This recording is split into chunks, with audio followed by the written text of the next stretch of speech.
जय श्री कृष्णा, राधे राधे, श्री हरिदास। स्वागत है आप सभी का। आप सभी को दीपावली के पावन पर्व की हार्दिक शुभकामनाएं। आज हम दीपावली के अवसर पर सुनी जाने वाली लक्ष्मी जी की कहानी का श्रवण करेंगे।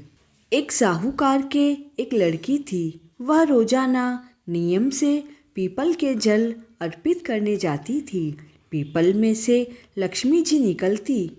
कैसी तो मानो आभा की सी बिजली, पूनम को सो चांद, होली की सी झाल, तीजा की सी तीजनी। निकलकर साहूकार की बेटी से कहती कि अरे तू मेरी सहेली बन जा। एक दिन उसने कहा कि मैं मेरे बाबा से पूछकर तुम्हें बताऊंगी और कल बन जाऊंगी। घर आकर उसने अपने बाबा को सारी बात बताई तो बाबा ने कहा कि अरे वो तो लक्ष्मी जी है और तो अपने को क्या चाहिए, तू तो जाकर उनकी सहेली बन जा। दूसरे दिन वो फिर से गई। लक्ष्मी जी ने फिर से उसे कहा कि तू मेरी सहेली बन जा। तब साहूकार की बेटी बोली कि हाँ, मैं तुम्हारी सहेली बन जाऊंगी। अब तो दोनों सहेलियां बन गई थी। लक्ष्मी जी ने अपनी सहेली को जीमने का आमंत्रण दिया।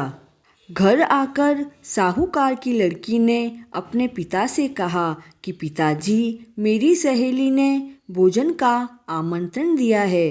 पिता ने कहा चली जाओ बेटा। साहूकार की बेटी अपनी सहेली लक्ष्मी जी के यहाँ भोजन करने गई। लक्ष्मी जी ने उसे शाल दुशाला ओढ़ाया, मोहरें और रुपए दिए। सोने की चौकी पर सोने की थाली में 36 प्रकार का भोजन करवाया और जब वह वापस आने लगी तो लक्ष्मी जी ने उसे उसका साड़ी का पल्लू पकड़ लिया और बोली कि मैं भी तेरे घर भोजन करने आऊंगी। साहूकार की बेटी ने कहा आ जाना। घर आकर वह तो उदास होकर बैठ गई। पिता ने पूछा बेटी, उदास होकर क्यों बैठी हो? तब उसने कहा कि लक्ष्मी जी के यहाँ से मैं भोजन करके आई हूँ, तब से तुम उदास बैठी हो। तब बेटी ने कहा कि पिताजी, लक्ष्मी जी ने कहा है कि मैं भी तुम्हारे घर पर भोजन करने आऊँगी। उन्होंने तो मुझे खूब सारी चीज़ें खिलाई, लेकिन अपने घर पे तो कुछ नहीं है। हम उन्हें कैसे भोजन करवाएंगे? तो उसके पिता बोले कि अपने पास जो है वही भोजन करवाएंगे, लेकिन तू गोबर व मिट्टी से चौक लीपना, एक चौमुखा दीपक लगाना, एक लड्डू पास में रखना और लक्ष्मी जी का नाम लेकर गद्दी पर जाकर बैठ जाना। उसने ऐसा ही किया। तभी एक चील रानी का 9 लखा हार लेकर आई तो उस चील ने हार तो उस साहूकार के घर गिरा दिया और वहाँ से लड्डू उठाकर चली गई। साहूकार की बेटी बाजार गई और दुकानदार के पास जाकर कहने लगी कि इस हार के बदले में मुझे सोने की चौकी, सोने का थाल, सोने की झारी और मोहरें, रुपये, शाल दुशाले और 36 तरह का भोजन बने उतनी सामग्री दे दो। दुकानदार ने सभी सामान उसे दे दिया। साहूकार की बेटी ने घर आकर खूब प्रेम से भोजन तैयार किया। गणेश जी और लक्ष्मी जी को भोजन का आमंत्रण दिया।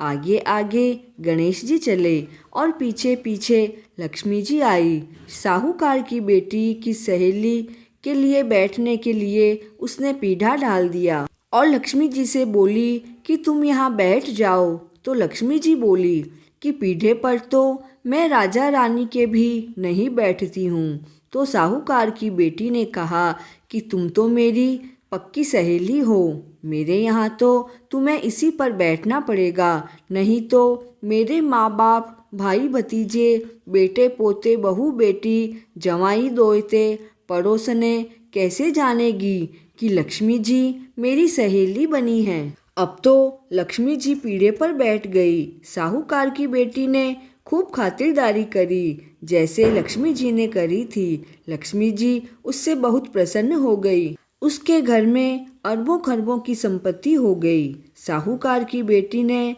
लक्ष्मी जी से कहा कि मैं बाहर जाकर आ रही हूँ, तब तक तुम जाना मत। साहूकार की बेटी आई ही नहीं और लक्ष्मी जी गई ही नहीं। हे लक्ष्मी माता, साहूकार की बेटी को धन दिया वैसा सभी को देना। कहानी अधूरी हो तो पूरी करना और पूरी हो तो मान लेना। जय श्री कृष्ण।